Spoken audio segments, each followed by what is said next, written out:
Om Swastiastu. Selamat pagi anak-anak semua. Sebelum memulai pelajaran, ada baiknya kita berdoa menurut agama dan kepercayaan masing-masing. Berdoa Ibu pimpin, dimulai. Berdoa selesai.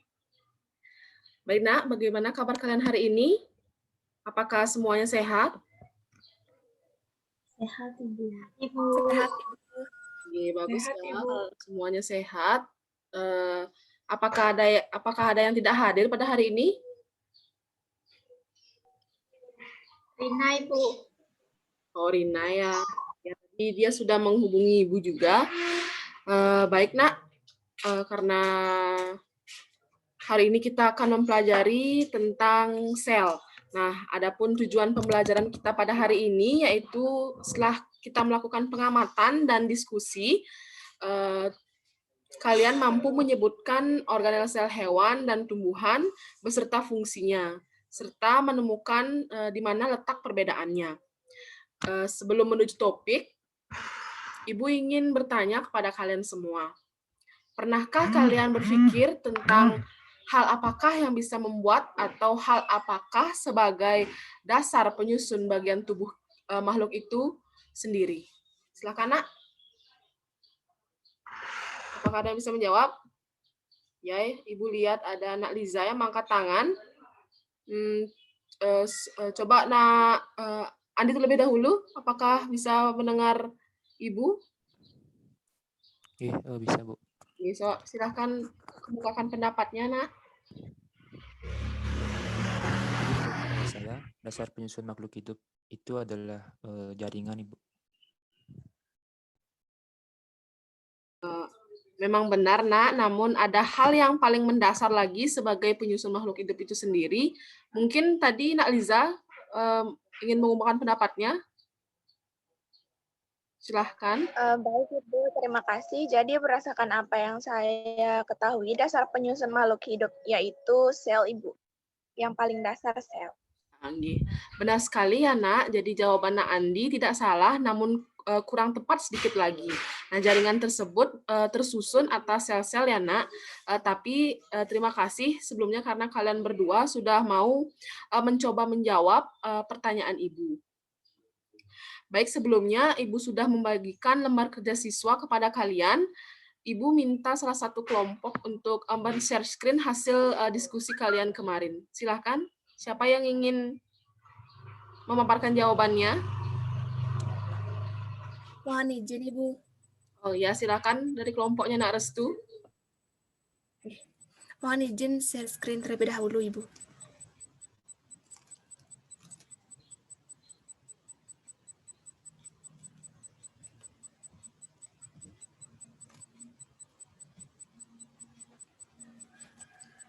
Mohon izin, apakah sudah terlihat nggak, Ibu? Sudah, Nak, silahkan.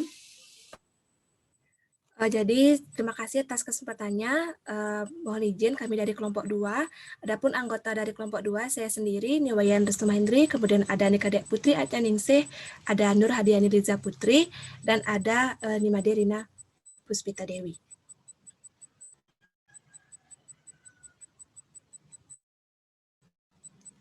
Mohon izin, yang pertama saya akan menyampaikan, ini merupakan yaitu pada sel hewan. Nah, untuk yang pertama yaitu ada nukleus, yaitu mengatur seluruh aktivitas sel dengan mengatur ekspresi gen. Kemudian yang kedua yaitu ada retikulum endoplasma halus, yaitu sintesis karbohidrat dan lipid, kemudian detoksifikasi dan juga pembentukan glikogen. Kemudian yang ketiga yaitu ada badan Golgi, yaitu untuk mengemas protein ke dalam vesikel sebelum dikirim ke tujuan. Dan yang nomor 4 yaitu retikulum endoplasma kasar yang melakukan sintesis protein dan terlibat dalam sintesis lipid. Untuk pemaparan selanjutnya akan dilanjutkan oleh rekan saya. Baik, untuk selanjutnya yaitu bisa dilihat dari nomor 5, mitokondria, itu tempat berlangsungnya respirasi sel untuk menghasilkan energi dalam bentuk ATP.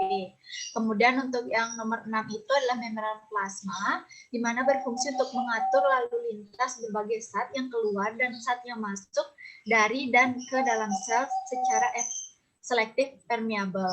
Kemudian untuk yang nomor 7 itu adalah filamen, yaitu berfungsi mempertahankan bentuk sel, tempat menempelnya nukleus dan organel, serta membentuk lamina nukleus. Kemudian nomor 8 itu ribosom, yang merupakan organel berukuran kecil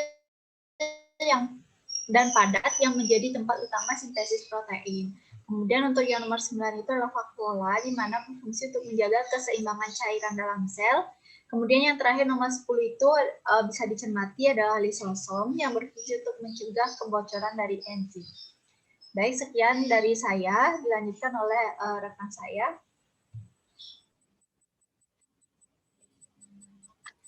Baik, selanjutnya adalah nama dan fungsi masing-masing organel pada sel tumbuhan. Yang pertama yaitu ada kloroplas, fungsinya sebagai tempat terjadinya fotosintesis. Yang kedua, vakuola yang berfungsi menjaga keseimbangan cairan dalam sel.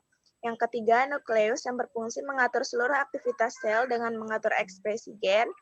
Yang keempat yaitu ada retikulum endoplasma kasar yang berfungsi untuk melakukan sintesis protein dan terlibat dalam sintesis lipid.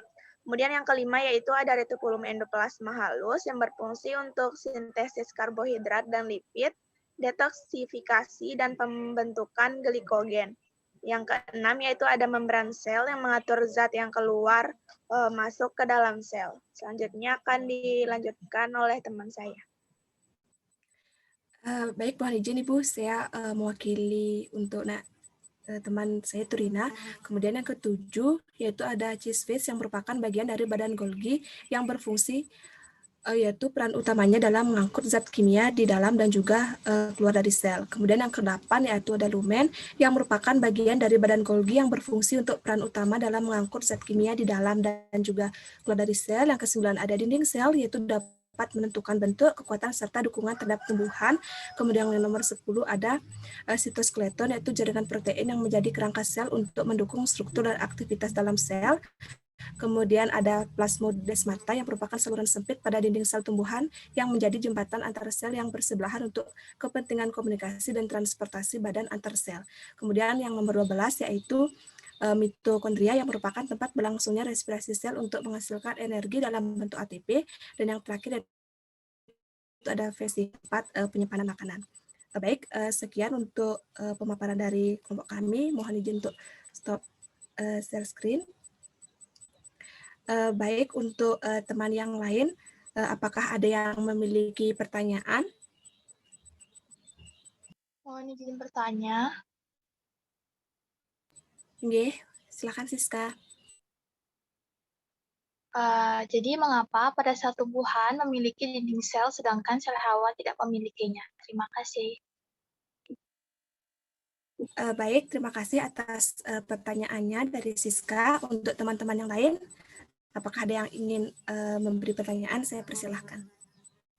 Mohon izin bertanya, Restu. Ini Ovi, dipersilahkan. Tadi di awal dikatakan bahwa makhluk hidup dasar penyusunnya adalah sel. Jadi saya ingin bertanya, berapakah ukuran dari sel itu sendiri? Terima kasih. Inggih, terima kasih atas pertanyaan dari Ovi. Jadi untuk teman-teman yang lain bagaimana? Apakah ada yang ingin ditanyakan lagi?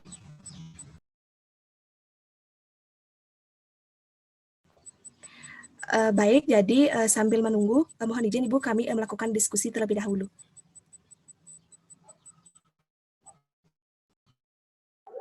Baik, mohon izin. Saya akan mencoba menjawab pertanyaan dari Siska. Jadi, mengapa dinding sel hanya terdapat pada sel tumbuhan? Karena dinding sel hanya ada pada tumbuhan karena menyebabkan sel tidak dapat bergerak dan berkembang bebas layaknya sel hewan.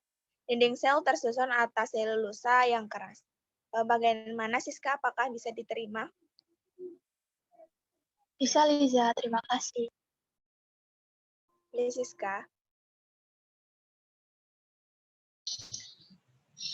Baik, selanjutnya saya akan mencoba menjawab pertanyaan dari Ovi, yaitu ukuran dari sel. Jadi menurut literatur yang saya baca itu bervariasi, namun ukuran dari sel tersebut kurang lebih 10-30 mm. Sekian, terima kasih. Untuk Ovi bisa diterima.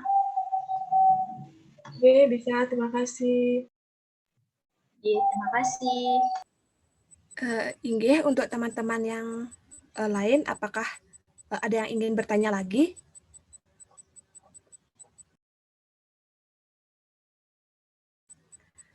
Baik, karena semuanya juga sudah tadi beberapa ada menyampaikan pertanyaan dan tidak ada yang bertanya lagi. Sekian pemaparan dari kelompok kami. Akhir kata saya ucapkan terima kasih. Sekian, Ibu. Wah, terima kasih ya atas pemaparan jawaban dan materi yang telah disampaikan oleh kelompok 2. Apa yang kalian kerjakan itu sudah bagus dan sudah baik. Nah, kemudian apakah dari kelompok 1 memiliki pendapat yang berbeda dari kelompok 2?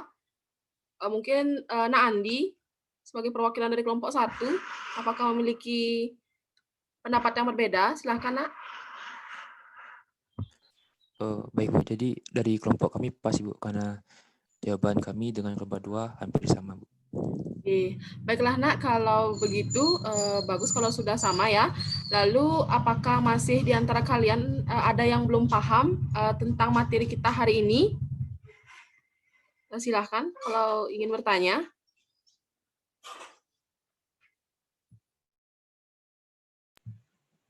Sudah paham, Ibu. Sudah paham nih, Bu. Oke, baiklah Nak, kalau semuanya sudah paham, semoga memang benar paham ya tentang materi kita kali ini, karena seperti itu Ibu tidak perlu lagi sepertinya untuk membahas lebih dalam lagi tentang organel hewan dan tumbuhan beserta fungsinya masing-masing. Nah, namun Ibu sudah mengirimkan gambar sel hewan maupun tumbuhan di grup WhatsApp kita yang sudah lengkap dengan nama organelnya. Silahkan kalian lihat untuk menambah wawasan kalian tentang sel hewan dan sel tumbuhan. Baik, karena kalian semua sudah paham akan materi ini, sekarang Ibu yang gilirannya memberikan pertanyaan kepada kalian. Mengapa sel tumbuhan dan sel hewan berbeda? Silakan, apakah ada yang bisa menjawab?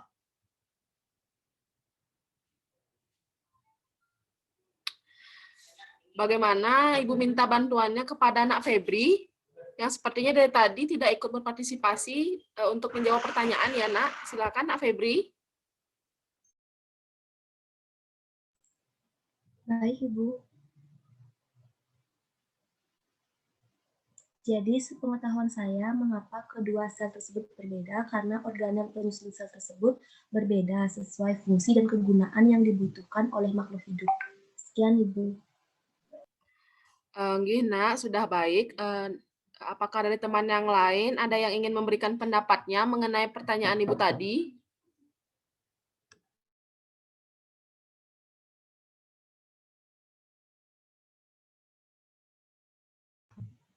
Saya mencoba menjawab, Ibu. Ya, silakan Nak Putri. Jadi sel hewan berbeda dengan sel tumbuhan itu karena tidak memiliki dinding sel, sehingga dapat bermacam-macam bentuknya. Selain itu, pada sel tumbuhan ini juga mempunyai bentuk yang lebih kuat dan keras, dan tentunya sangat berbeda dengan sel hewan. Jadi itu yang membedakan dinding selnya. Terima kasih. Oke, bagus sekali ya Nak Putri. Berikan tepuk tangan untuk Nak Putri sebelumnya. Oke, baiklah Nak, karena sudah kita laksanakan pada hari ini, beserta tujuan pembelajarannya sudah semua terlaksanakan. Selanjutnya Ibu akan membagikan tes esai kepada kalian. Nah, Ibu sudah mengirimkan tes tersebut ke WhatsApp grup kita. Silahkan dikerjakan setelah kelas ini selesai dan Ibu tunggu 15 menit setelah kelas ini tutup. Sebelum menutup kegiatan pada hari ini, Ibu minta bantuannya kepada salah satu dari kalian untuk merangkum pembelajaran kita hari ini. Siapa yang ingin membantu Ibu? Dipersilahkan.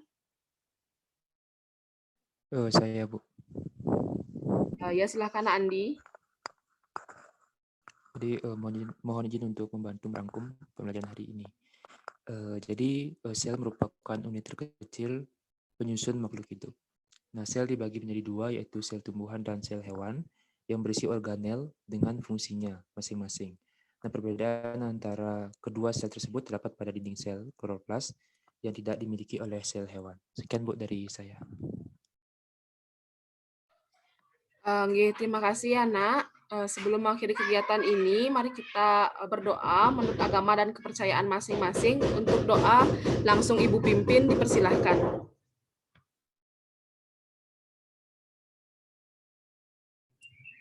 Doa selesai. Mari kita akhiri dengan Paramesanti. Om Santi Santi Santi Om, dan selamat siang semuanya. Selamat siang Ibu, terima kasih. Terima kasih Bu, selamat siang. Selamat siang Bu, terima kasih. Bu, selamat siang Ibu. Terima kasih. Baiklah teman-teman, karena pemaparan materi dari KDM 7 yang dari saya telah selesai. Apakah ada yang ingin mengomentari penampilan saya pada hari ini? Dipersilahkan. Mohon izin saya ingin mengomentari kegiatan yang sudah dilakukan tadi. Ya, silakan Siska. Baik, langsung saja. Tadi waktunya itu 15 menit. Jadi sudah cukup baik.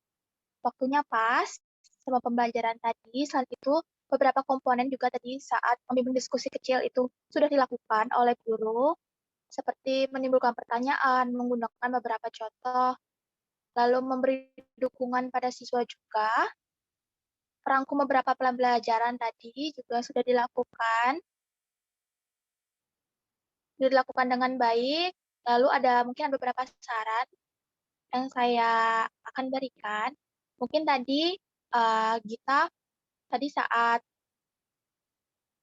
diskusi tadi mungkin bisa dibimbing siswanya. Contohnya tadi salah satunya itu mengenai diskusi yang dinding sel hewan, yang perbedaan sel hewan dan organel sel tumbuhan. Jadi kita belum jelaskan di diskusi itu, jadi mungkin bisa diberikan gambaran yang jelas biar siswanya juga, oh begini, seperti itu. Lalu juga alangkah baiknya mungkin tadi untuk kelompok bisa menambahkan jawaban di sesi diskusi awal tadi. Sekian dari saya, selebihnya sudah sangat baik. Terima kasih Siska. Mungkin dari teman-teman yang lain, dipersilahkan. Cukup. Karena sudah, saya ucapkan terima kasih.